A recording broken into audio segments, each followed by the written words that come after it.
Hi guys, time to read The Moon Over Star by Dianna Hutts Aston. All right. This also has beautiful illustrations by Jerry Pinkney. All right. Once upon a summer's morning in 1969, Grandpa led the singing in church. The light of Sunday gleamed on his silvery head. Through the open doors, our voices sailed over Star, our town. When we bowed our heads and prayed for the astronauts, Neil Armstrong, Edwin Aldrin Jr., and Michael Collins. If all went well, a spaceship would land on the moon today, and I dreamed that maybe one day I could go to the moon too.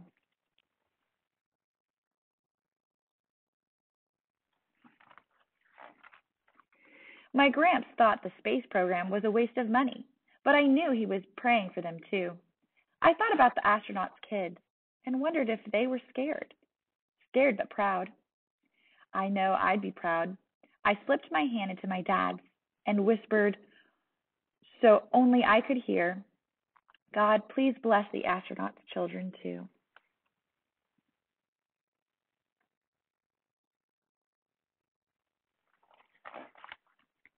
Once upon a summer's noon, my cousins and I scouted Gran's watermelon patch for the biggest one.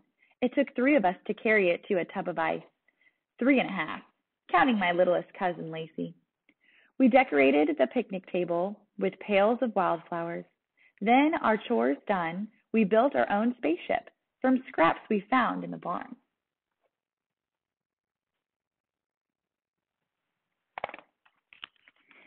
T-minus 15 seconds. 12, 11, 10, 9. As the oldest grandchild, I got to be launch controller and Commander Armstrong. Ignition sequence start. 6, 5, 4, 3, 2, 1, 0. Liftoff. We have liftoff. We closed our eyes, imagined with all our might the rumble, the roar, and the force of the Saturn rocket, blasting the spaceship into the stars. Then we were rushing through space at 25,000 miles per hour.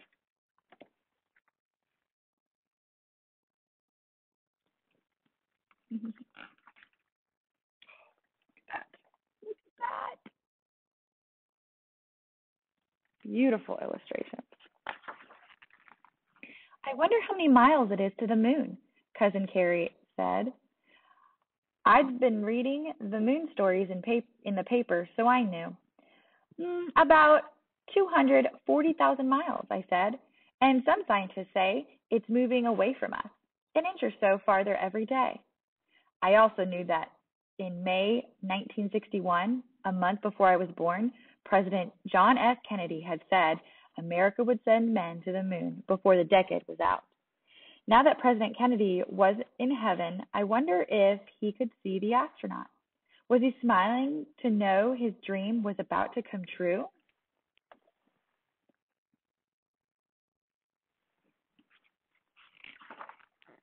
That afternoon, we were helping Gramps with the tractor.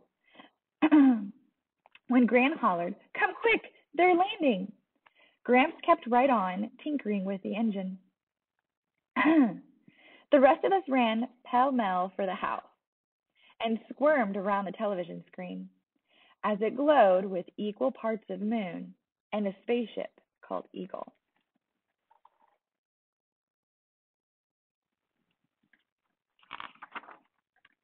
We heard the voice of Commander Armstrong directing the landing. "Forward, forward," he said. Then the newsman we all knew, Walter Cronkite, exclaimed, "Man on the moon!" For a split second, we were silent. The whole universe must have been, as we waited to hear the voice of an astronaut 240,000 miles away. And then,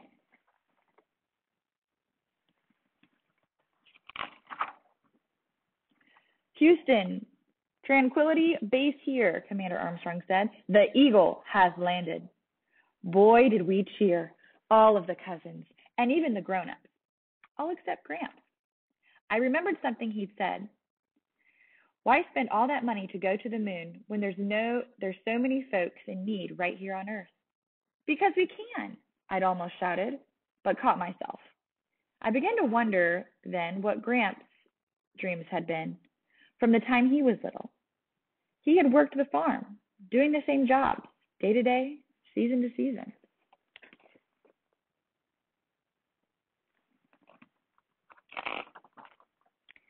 When the crickets began to sing, Gramps took out his pipe.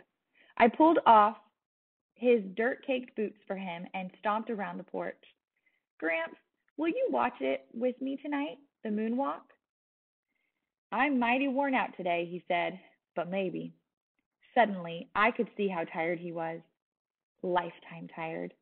There were deep lines in his face, a farmer's face, an old farmer's face. All right, Gramps, I said, it's okay.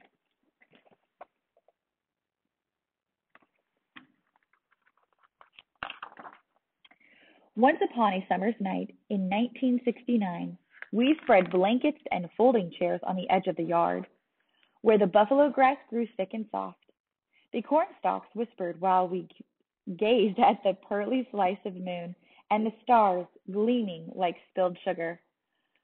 What were the astronauts seeing right at this very second? Could they see beyond the moon, to Mars or Neptune or Jupiter? We passed around a bowl of popcorn, but I could see above me, and what I could see in my imagination were better than any picture show.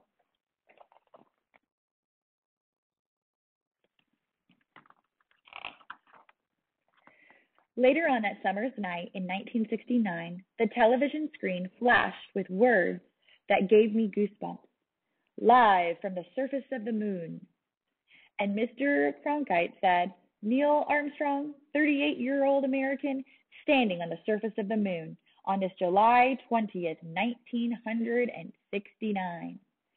I didn't know it then, but there were 600 million people the world over watching with me and listening when Commander Armstrong said, that's one step for man and one giant leap for mankind. All of us, from New York to Tokyo to Paris to Star, and maybe even President Kennedy too, all of us watching it together. The astronauts bounding across the moon like ghosts on a trampoline. I felt a hand on my shoulder.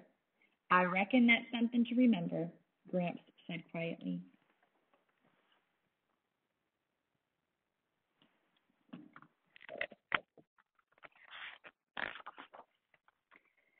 Later, when it was as quiet as the world ever gets, Gramps and I stood together under the moon.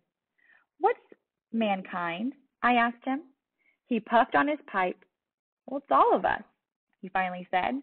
All of us who's ever lived. All of us still to come.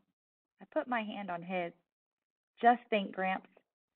If they could go to the moon, maybe one day I could too. Great days, he said. An astronaut in the family.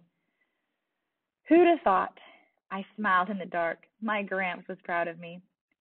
First airplane I ever saw, I was your age, was right over yonder, Gramps said, nodding toward the cornfield.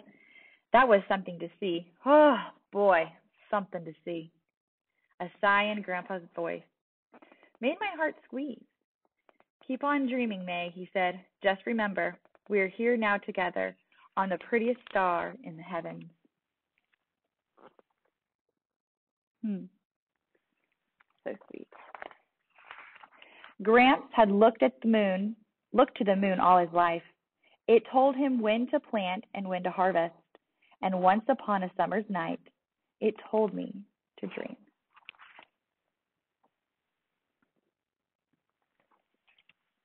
The end.